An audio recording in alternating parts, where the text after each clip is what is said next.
আপনার জীবনে কি এখনো খুব কঠিন সময় চলছে? চারিদিকে শুধু অন্ধকার দেখছেন, মনে হচ্ছে ভগবান আপনার কথা শুনছেন না। তবে আজ শ্রীকৃষ্ণের এই কথাটি মন দিয়ে শুনুন। হয়তো এই দুঃখই আপনার জীবনের সবচেয়ে বড় আশীর্বাদ। ভগবান শ্রীকৃষ্ণ বলেছেন, যখন মানুষ অহংকারে পূর্ণ থাকে তখন সে ভগবানকে ভুলে যায়, কিন্তু যখন বিপদ আসে তখনই সে অন্তর থেকে ঈশ্বরকে ডাকে। কুন্তী দেবী শ্রীকৃষ্ণের কাছে আশীর্বাদ হিসেবে কি চেয়েছিলেন জানেন?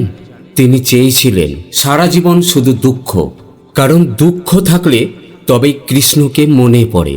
আপনার কঠিন সময় মানে ভগবান আপনাকে দূরে সরিয়ে দেননি, বরং তিনি আপনাকে নিজের আরও কাছে টেনে নিচ্ছেন।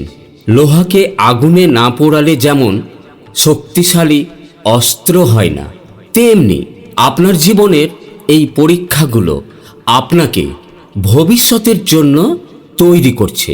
ভেঙে পড়বেন না, শুধু বিশ্বাস রাখুন। যিনি অর্জুনের রথ চালিয়েছিলেন তিনি আপনার জীবন যুদ্ধ থেকেও আপনাকে বিজয়ী করে ফেরাবেন। এই কথাগুলো যদি আপনার মনে শান্তি দিয়ে থাকে তবে কমেন্টে একবার অবশ্যই লিখুন জয় শ্রীকৃষ্ণ। আর ভিডিওটি আপনার প্রিয়জনদের সাথে শেয়ার করে তাদেরও সাহস দিন। রাধে রাধে।